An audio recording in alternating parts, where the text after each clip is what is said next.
What is going on, guys? Welcome back to Collective Comics and the Lights Comics Action Podcast. We're diving into a very special episode for episode number 30 today. We had a special guest. Tommy over from World at War is putting out his first comic called Kingsville, and man, am I super excited.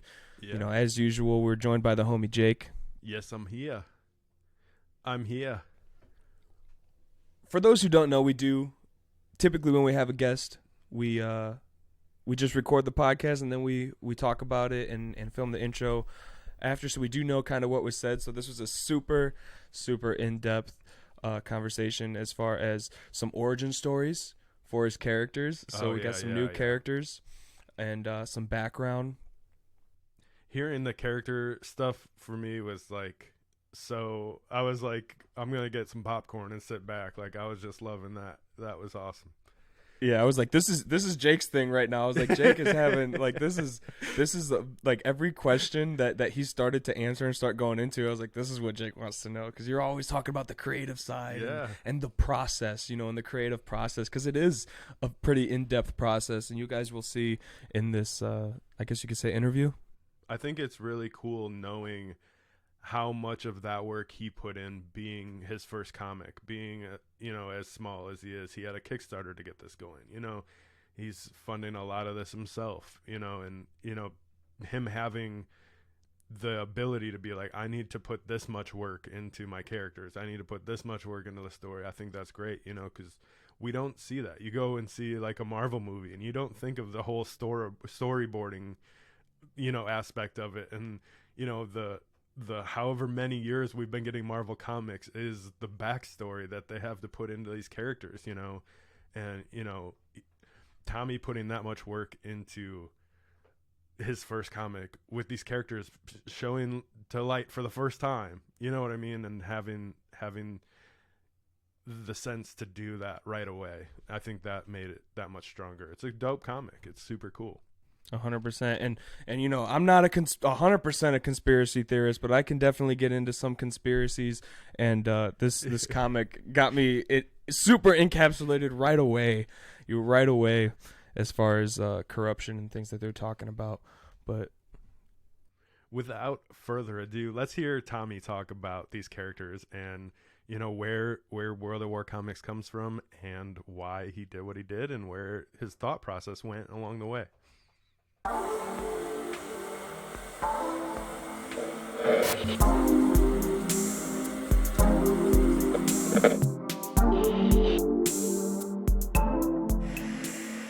Ladies and gentlemen, welcome Tommy from World at War. How you doing, Tommy? I'm doing great, Javier. Appreciate it, man. Thank you for having me. Yeah, no problem, man. So you are releasing your first comic. Correct. Yeah, Kingsville.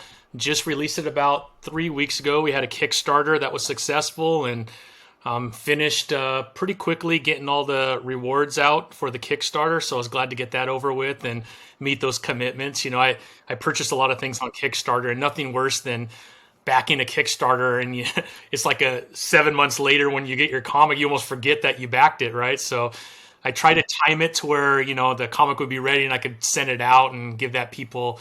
I don't know if that's the right thing to do. Maybe I should have just held it for a while, because that's what usually happens. I'm not sure. But my first time I did an Indiegogo, and it wasn't good, bro. My kids bought, and I think my parents bought a comic, and that was the end of it, man. I was like, wow, that plane had flames and went down pretty quick. So we went to Kickstarter, and I feel like Kickstarter is a better platform for comics. So lesson learned.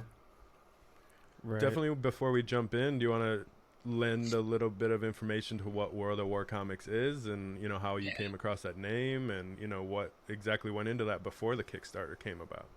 Yeah. Thank you. So World at War Comics, if you were to Google how many wars are taking place at any given time around the world, or maybe not even wars, if you were to look up confrontations, there's over 100 at all times going on around the world. We just don't hear about them very often, because, to be honest, there's not a benefit to a lot of countries to talk about those wars, right? A lot of them are self-contained.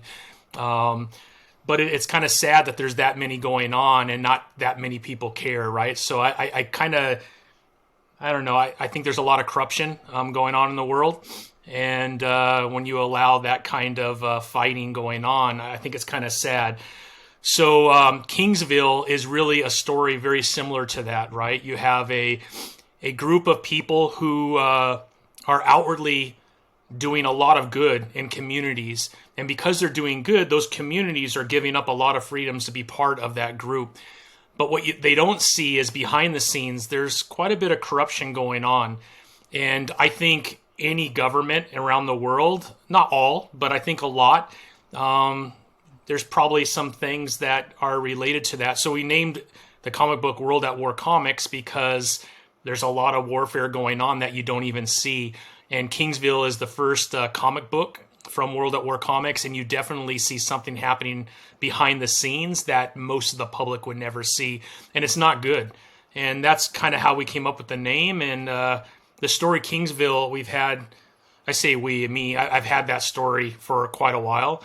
And put it on paper, and just, I'm starting to get a little bit older, and I thought, well, why not now? It's not going to happen if I don't do it now, and that's kind of where we're at. So that's where the name came from, and that's how the comic book came. That's kind of what people say, is if you wait, you just wait forever. If you just put it out, and you'll progress over time. It's kind of what happened with this podcast. Yeah, exactly, right? We didn't even know if we were going to put out an episode. We just wanted to make sure the mics worked and stuff. And then here we are 30 episodes later, How many episodes have you guys done? This is episode 30. Nice, man. Congrats. Yeah. That's huge, bro. 30 weeks. Yeah, that's awesome, man. Congratulations. Yeah, I mean, if it's a passion of yours, you kind of just got to do it, and you'll start to figure out things. And I guarantee, your 20th was better than your 10th, and your 10th was probably better than your first, right? And so over time, I feel like comic books is the same way, right? The first one feels a little clunky because I've never done it before, and I'm hoping that 2 and 3 and so on and so forth get just better and better. And yeah, it's a lot of fun, man. I'm getting old, so I thought, well, if I'm ever going to do it, now's the time to do it. My kids are older, and my wife was like, go for it. And now she's like, dude, this is expensive, man. I didn't think you were going to spend that kind of money, but it's all good, man. It's all good. What did that process look like from, the thought and wanting to get started to, getting that first hard copy in your hand? Yeah, so to be honest, for most people who have stories in their heart or in their head, I think that's the easy part. Obviously, putting it down in comic book form, right, by bracket or by box within the comic book, is a little bit of an exercise. But I feel after going through it, that's probably the easiest part. Finding a good artist that is willing to stick with you long term, I think is really difficult, especially as an indie comic person. I cannot tell you how many times throughout the day I get like a ping on Instagram or Facebook or TikTok of somebody saying, hey, I'm a manga artist, or I'm an artist and I do pages, and can I show you my work? And if you receive enough of those, you'll find out they're sharing the same work. I don't know who these people are. It's like a group of people somewhere in the world, and they're sending the same pictures. But you got to be really careful finding a good artist, because one, you want to do things right. You want to stay away from AI, and you want someone that's kind of has a little bit of experience, but you also need someone affordable. And I'm very fortunate that I found Daniel. I actually found him on Reddit on an artist page, and we started talking and showed him my vision, and he dug it, and we just started working. And the great thing about him, the good and the bad, the good is he does the art, he does the penciling, he does the inking, he does the coloring. So he kind of does everything. The last thing that was left over was the lettering, and I just had to learn how to do the lettering. And so I have my local comic book store, Diggers Comics. So shout out Ambrose, who's the owner of Diggers. That's my LCS that I go to every Wednesday. But he's been in the industry off and on for a long time and knows a lot of people. And he helped me with the lettering and got me started. And so, yeah, I mean, it starts with a good artist. Starts with asking a lot of questions, being humble. And it starts with a few $1,000s, to be quite honest, right? Because if you want your artist to stick around, you got to pay them a pretty decent wage. And, the average page is probably anywhere from $100 to $300, depending on the artist and their experience. So, and then covers are even more expensive because that's separate. So yeah, it starts to add up. Therefore, you need to sell some comics to make up for that and have some successful Kickstarters to help fund the next one. Right on. So Yeah. do you have a print count? Because you're doing 3 different covers. Yep. So cover A and cover B are the 2 made covers, and then I believe the black and white cover C Yeah. is limited 100 print. Correct. So this is 100. I printed 100. They're all signed and numbered. I think you have 1 or 2 of those. Those I'm just doing 100, and once they're gone, they're gone. Therefore, our campaign. So it's our campaign variant. So we got through 50 of them pretty fast. I still have about 50 left. So we're only 3 weeks in. So we'll, as comic book stores order like 10 of cover, if they order 5 of A and 5 of B, that's kind of my 1 in 10 variant that we'll send out with it, that I'll just give to them for free, and they could utilize that and sell that. And then as far as covers, this is A and this is B right here. We started off with 100 each. I'd like to get to like 500 and then shut her down. And, hopefully over time we'll be able to get that number up. But, I also want to be super practical. I only ordered 100 at a time, and I'll sit on those until they're gone before I reorder. But, you got to be careful. You don't want to over order, or you'll be sitting on your own comic for a very, very long time. So the good thing is we're using Comics Wellspring. There's also Kablam. There's some really good publishers or printers out there that you could order like 25 at a time. So you pay a little bit more per issue, but it's a lot safer than being stuck with a bunch of products. So that's what you got to do. So is Wellspring and Kablam, are those both printing companies? Correct, yeah. Okay. Comics Wellspring is who we used. I love them. They're super easy to use. Once you go through the process, you put your comic book together, put it into PDF form, you send it to them, and like in 2 weeks, you got your comic book. And they just do comic books. They could do business cards and other things too, but they specialize in comics. And a lot of indie publishers utilize them, or Kablam. That's another good one. There's a bunch, to be honest. There's quite a few, but Comics Wellspring's been amazing. Super easy to work with. Customer service is incredible. Can't speak about them in a positive way enough. Yeah, that's super awesome. I had like no idea on as far as like the back end with like how many you have to order. I was like, I'm sure there's like a minimum, so I'm sure that's hard to get in with some other companies and stuff like that. So the fact that you can order those 25 or 100 at a time, which is you end up paying a little bit more, right? You're paying probably $2.70 to $3 an issue.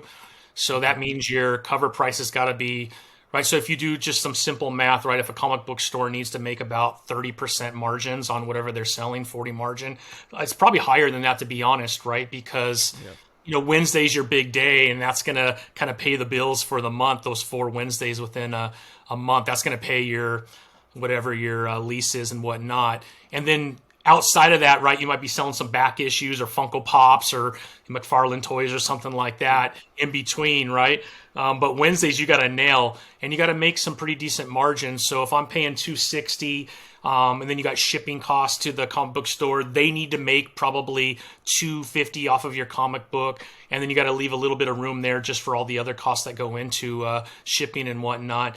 Your price starts to go up. And that's kind of for anybody getting into comics your first time. And then hopefully over time, right, you start to build a little bit of a following. And if you're printing, 750 to 1,000 at a time, all of a sudden your price drops to maybe $1.50. And then you could bring your price down to like $4.99.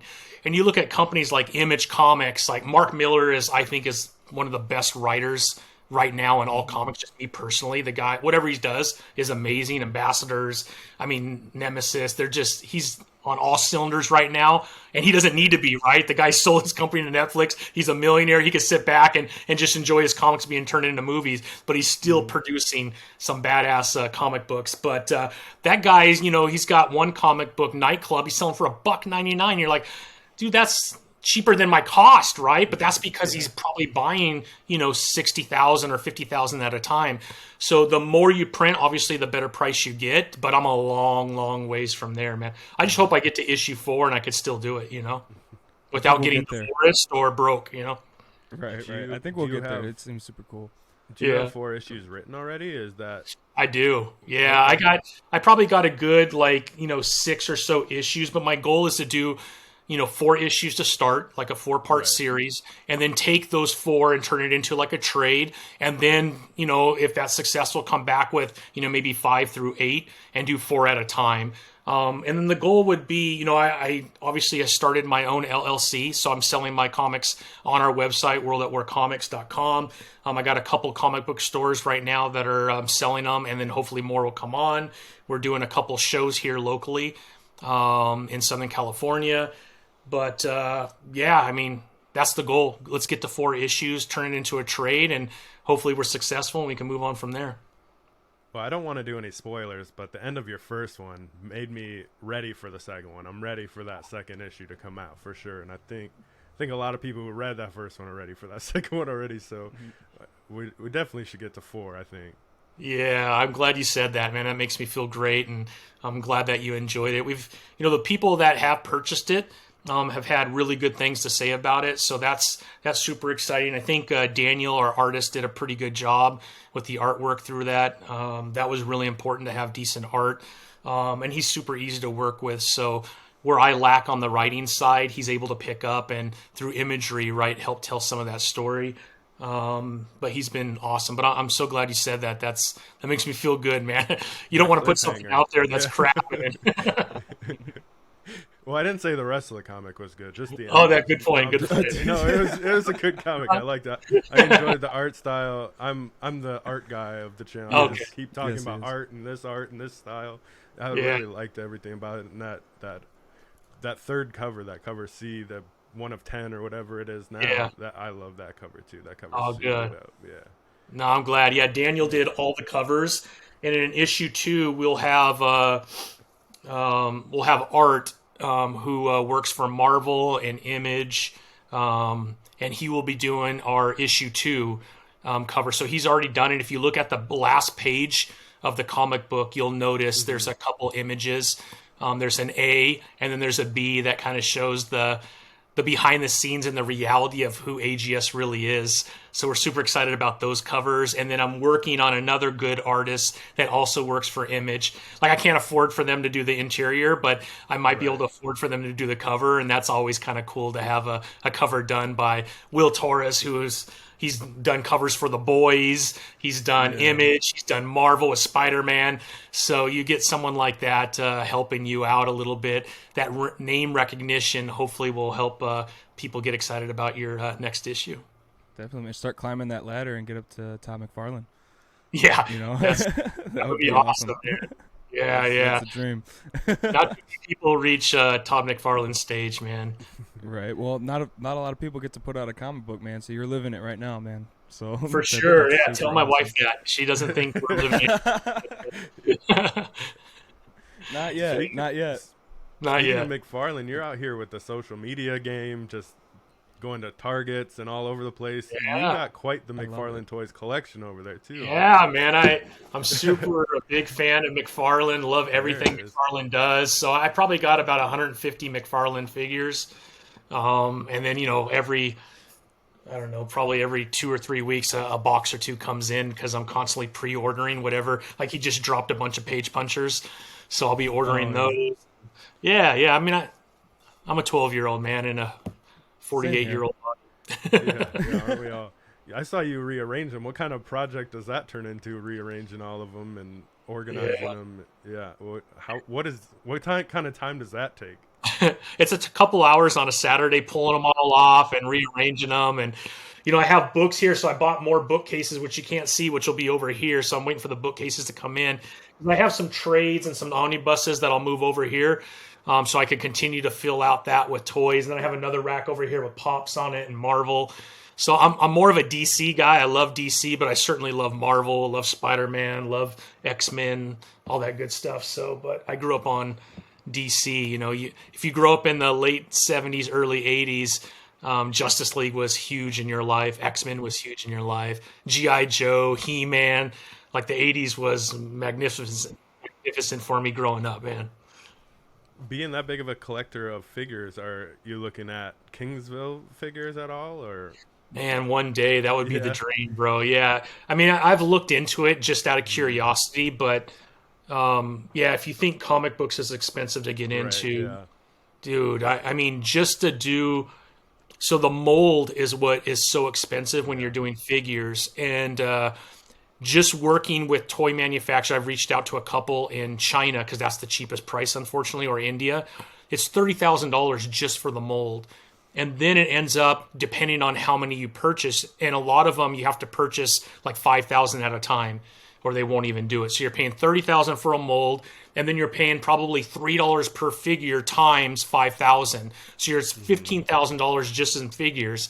And now, what do you put that inventory, right? Right. I mean, yeah. So that's why almost. I mean, if you look at a lot of the comic book, I use Mark Miller as an example. There's no reason why there shouldn't be a Nemesis action figure, right? I mean, it was popular a few years ago when the first four-part series came out, and it's even more popular now. But he won't touch that, and he's a multimillionaire, right? Right, yeah. Because of the cost, right? So it's expensive. That's why the big two are the only ones you normally find. I got a Bloodsport over here, which is pretty cool. And then Invincible, all the new toys from Diamond came out, so I'm up to date on all of those. And then I have a lot of, I like anime too, man. I'm a big Demon Slayer fan. Yeah. Death Note.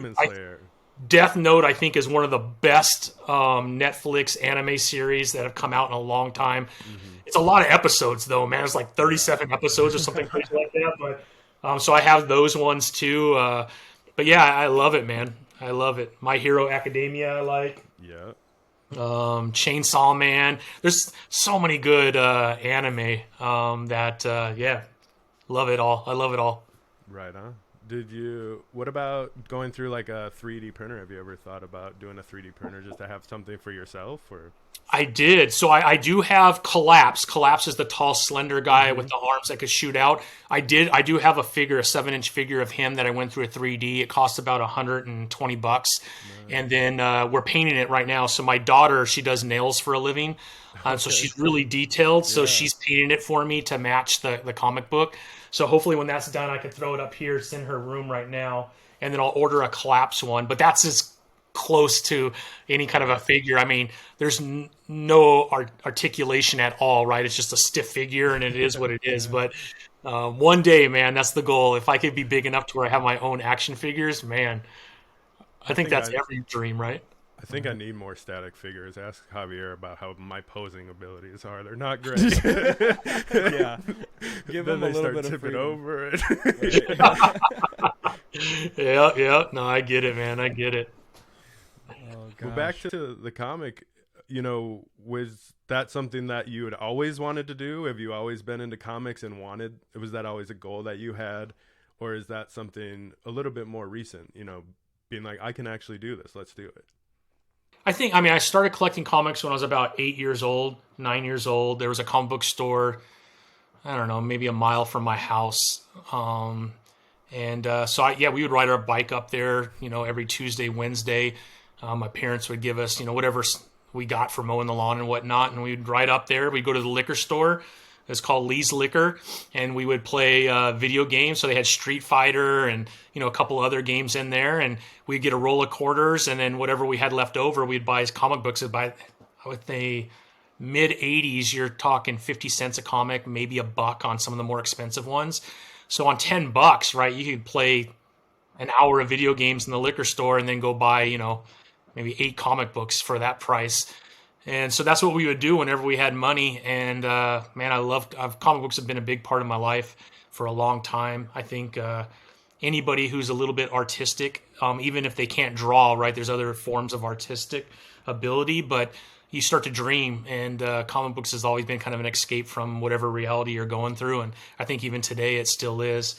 I don't think I started thinking about creating my own comic book probably until my 20s, 30s. I thought, man, it'd be so cool.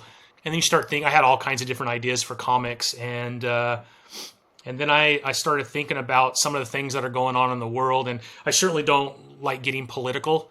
I try to keep politics. I want comic books to be a place where I don't have to think. And unfortunately, politics have kind of come in. And it's kind of pisses me off, to be honest. I want an escape. There's plenty of places to find avenues to really get into politics. But the reality is, right, everything has politics in it. And I think things in this world start off very positive. and the bigger they get in doing good work for, whoever they're doing good work for, there's always that element of corruption that could come in, right? Especially as more and more money starts to come in to fund whatever you're doing, whether it's nonprofit or for profit. And it takes a special person to be able to manage a lot of responsibility without allowing corruption to come in. So I created a comic book that has AGS, which is very similar to like the World Economic Forum. And I'm not by any means saying they're corrupt, but what if they are? We don't know, right? We only see what we see. And so I thought, well, what if I created AGS, which is very similar to the World Economic Forum, yet they are corrupt. We know they're corrupt. At least the people that are working there are starting to realize that, but the rest of the world doesn't see it. And outwardly, they're doing all these amazing things, but internally, they're like moving chess pieces in order to gain more and more power, with the goal of running everything and controlling everything. And if you don't see that, right, and you put a lot of trust into it, especially if there's genuine needs that are being met by an organization like that, it's kind of scary that they could take advantage of someone that has those kind of needs and you don't really know it. And that's what we wrote about. I mean, Kingsville is really about that, right? Kingsville is this nation that so far it's the only place on Earth that has this mineral called psychedone that AGS has been able to figure out how to turn it into a drug that could create superhuman powers. And now that Kingsville sees AGS starting to pump out all these superhumans, and even though they might not see all the corruption, they're a little bit worried about one entity gaining that kind of power, especially if there isn't a balance for that power.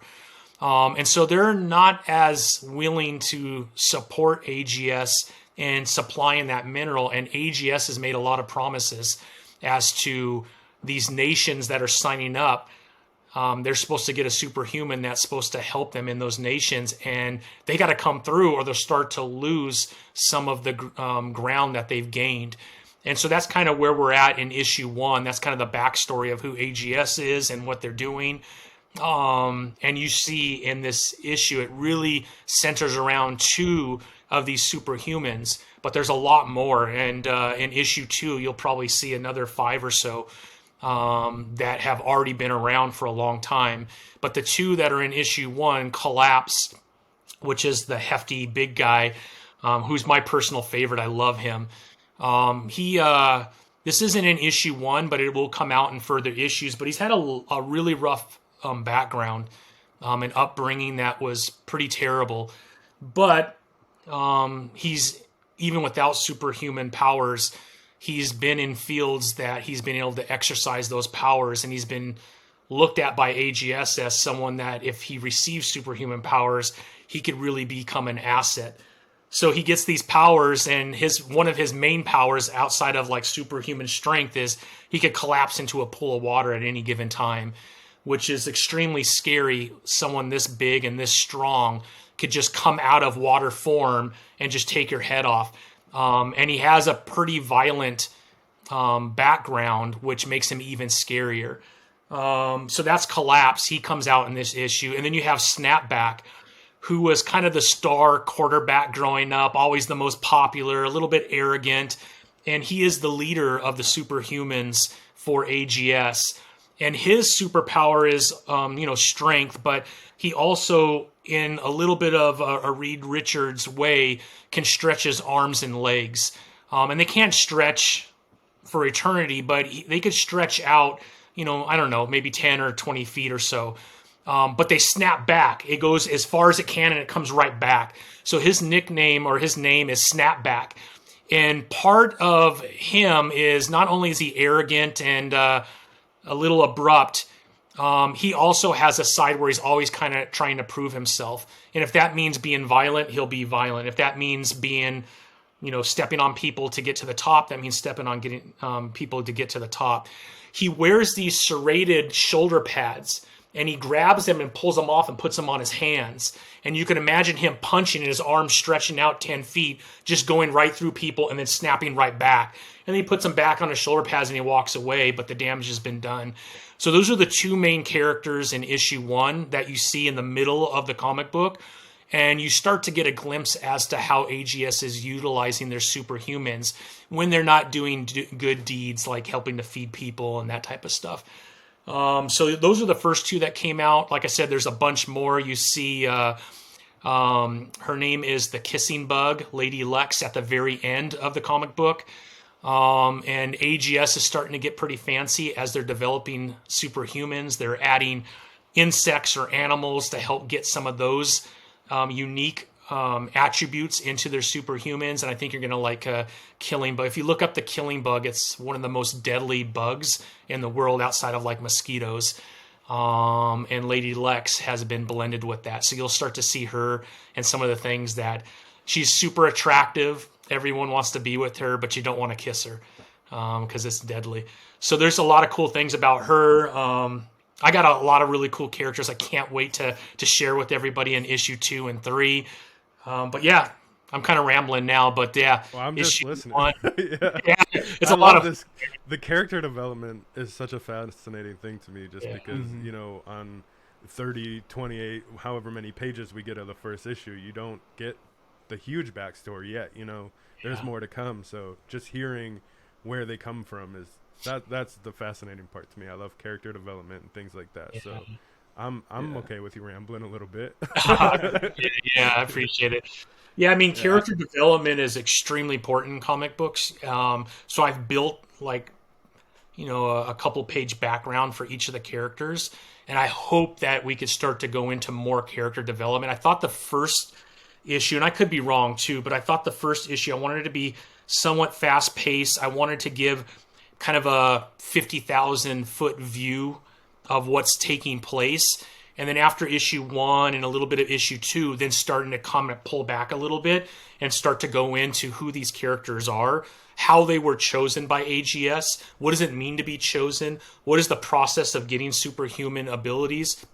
All that I want to start to come out in issues 2 and 3.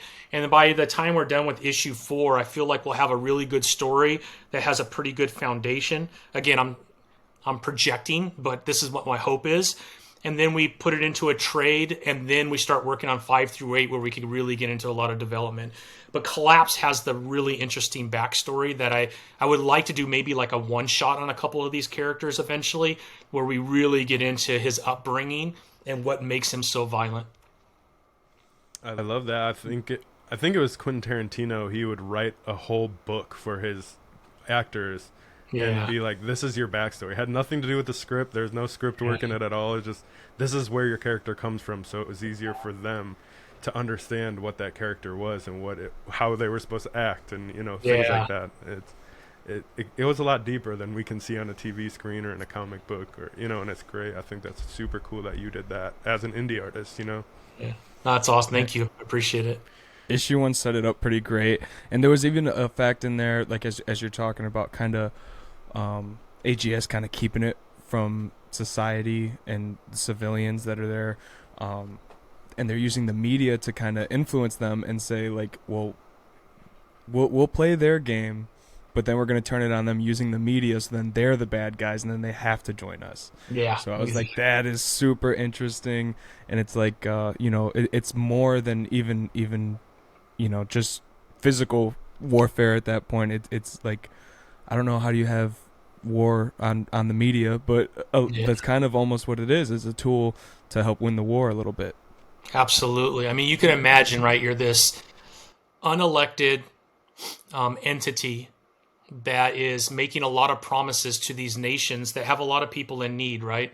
So, you know, they're going to, like Nabel is one of the nations that they go into, collapse in, and snap back. And that's part of the development, right, is you have this nation that has a certain population, and the government is been elected, and their sole job as any kind of a government is to ensure that they could create an economy that benefits the most, right? You're never going to benefit everybody, but benefits the most. And when things happen, like a pandemic, or, you know, we have examples of that, right? That's kind of unfair to hold a government accountable to that. I mean, it's outside of their ability, and they're doing everything they can to help. At least we hope they are. You can imagine, like Nabel, they have those same issues that are taking place, and here comes AGS and like, hey, we could help supply. If you need oil, we got connections for oil and we could get you good prices to help your economy. You need more jobs, we could help build manufacturing. I'm just making things up, but you could imagine this entity saying, look, we could really help you become a much more powerful nation that could help the most of your population.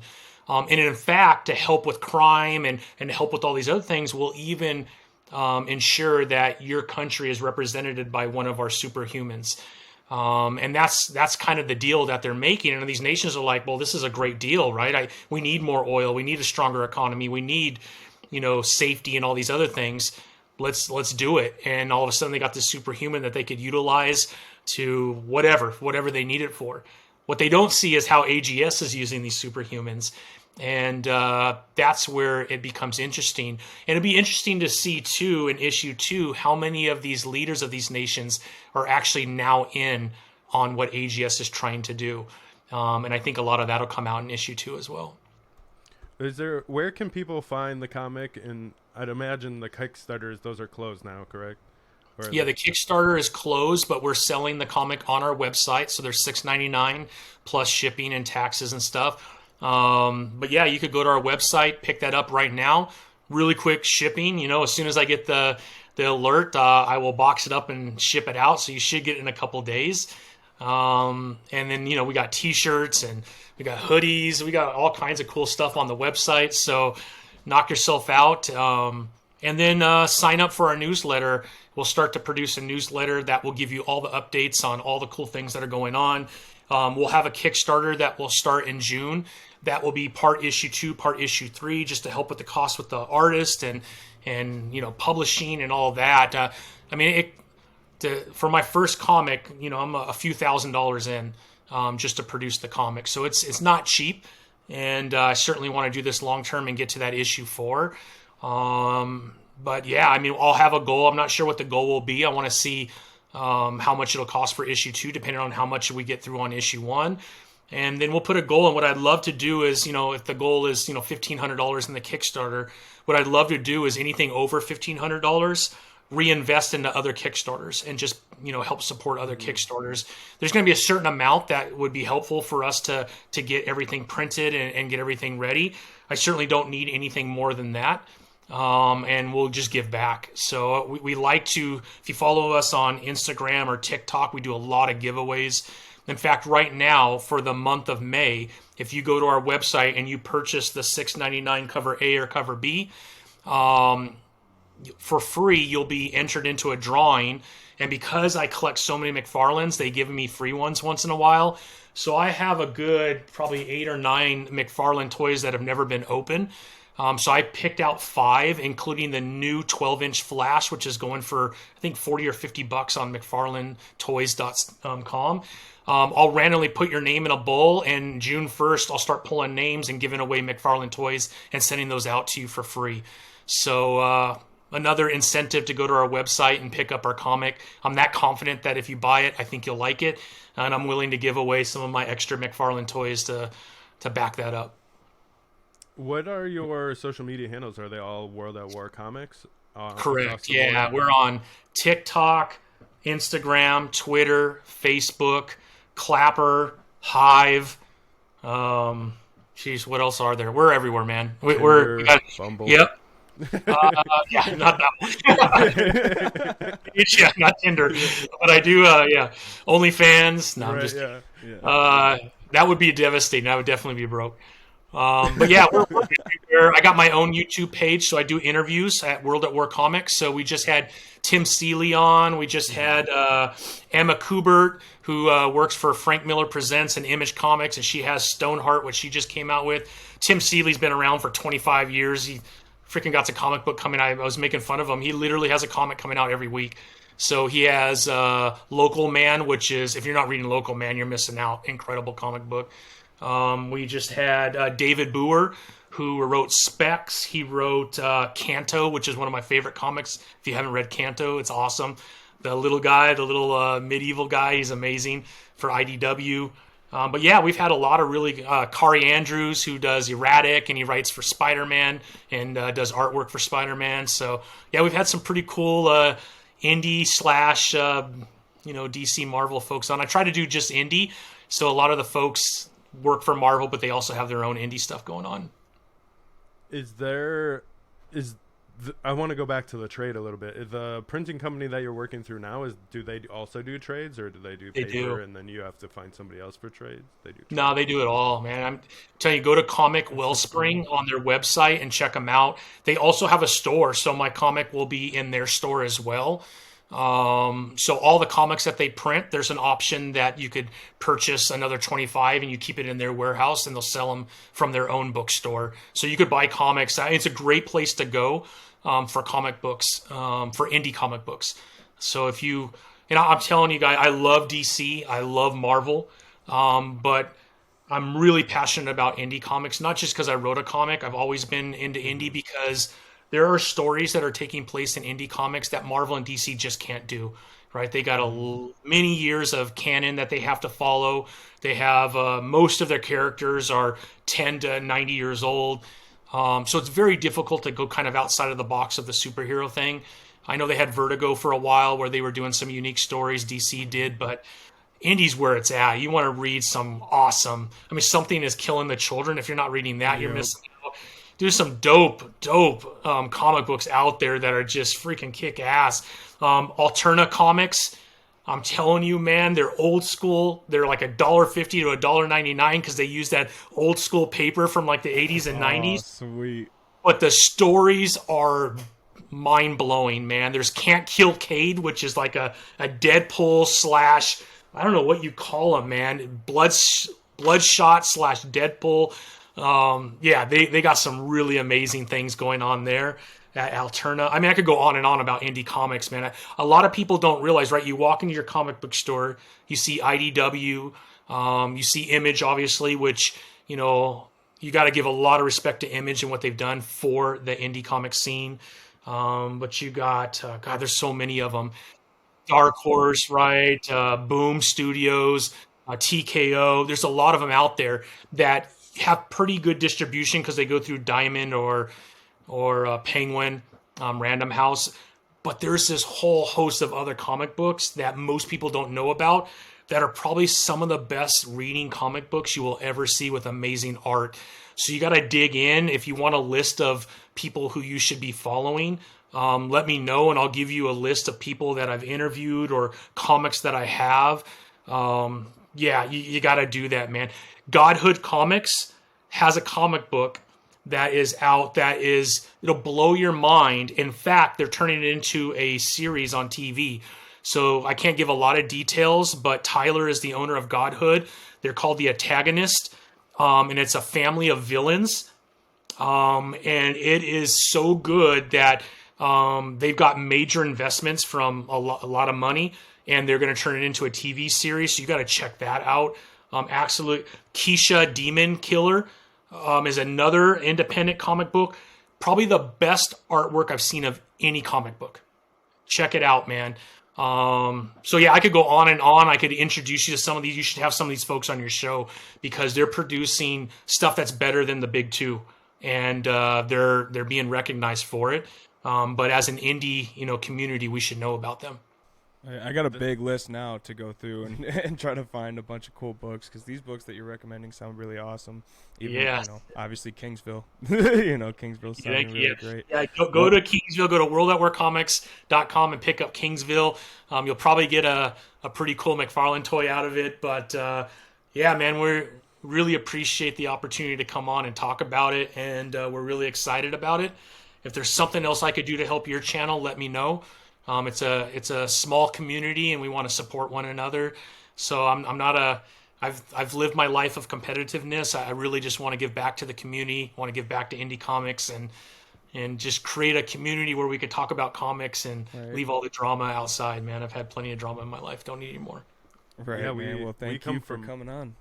Yeah. We come from a music background. So we talked about that. Coming over here is so much more friendly. You don't get interactions like this in what type of music?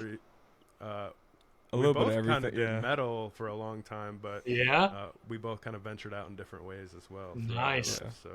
So always comic books for you guys too while you were music that's kind a of took question we over could for get me. into. Yeah, music kind of took over for me a little bit, and then it was like I have a priority of music and guitars and gear, and then once that kind of slowed down a little bit, I was finally able to get back into comics and start reading again. I was like, I miss this, like Yeah. it took 5 or 6 years, but I'm back. Thanks, man. Well, that's Yeah. cool, man. I'm glad you guys are on the comic side, and hopefully you can still do some music to get that out of your system when you need to. But glad you're We're with. still doing it. We're still Sweet. doing it. One of the questions that I did want to kind of ask you was how, Yeah. if there's any other shops that are kind of, could be watching this podcast, if they wanted to distribute your comic, how would they go about doing that? Yeah, if they could reach out to me at info@worldatwarcomics.com. Yeah, man, I'll send them comics so fast. Right. Yeah, I mean, I have a list of comic book stores I've reached out to, and unfortunately, man, Diamond and Penguin, they do a really good job of distributing, and they also do a really good job of making sure that people don't go around them. So trying to find comic book stores, because it's just so easy, right? Every week a comic book store owner is going to one of those websites. They're purchasing whatever comics they need for the next week. And then once they're done, they don't want to go to another website and send an email to get an independent.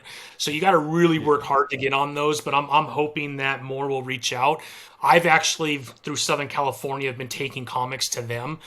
Just to get my name out there and try and do some signings. So we'll be doing a couple signings here in Southern California at a couple comic book stores. Diggers, which is here where I live, I'll be doing a signing in 2 weeks. We have a comic book convention in Ontario, California called Revolution, which is, you have San Diego, which is mega, right? Then you have WonderCon, which is about a quarter of the size, and then Revolution is probably a quarter of the size of that, but it'll get a few thousand people in there. So I'll be doing that one.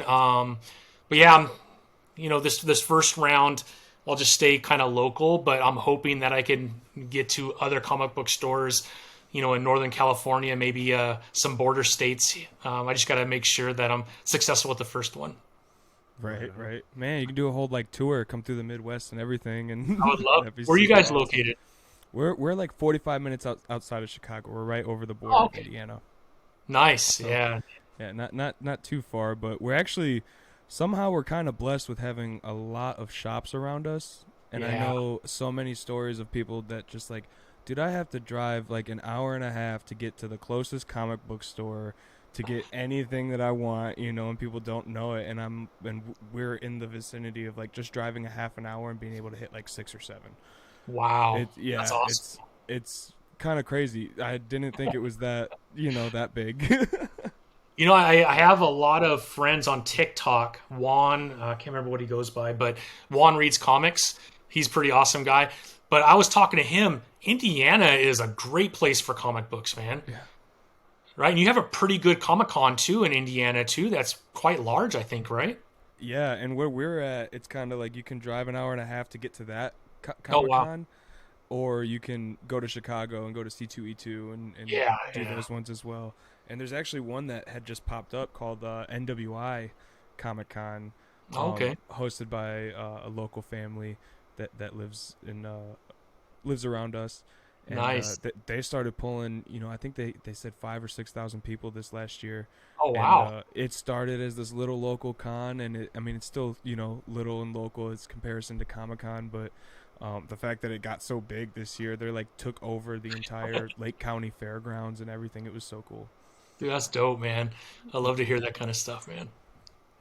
Right on. Well, is there anything you would like to tell people before we Uh, go? Just shine some more light on Kingsville a little bit, or Nah, I appreciate it. I think we did enough, man. You could follow me at World at War Comics on pretty much any social media. We're fairly active. I got my 20-year-old daughter helping me with posting and stuff like that because she's you go. smarter than I am when it comes to that stuff. But yeah, we're pretty active on that. We do a lot of giveaways. So if you want free comics, like if I have a second issue of anything, I'm giving it away always. So and also I'll go to like Alterna and some of these independents, and I'll purchase comic books and give them away for free just to help get the word out. So we do a lot of that. And then obviously my website is worldatwarcomics.com. Check us out.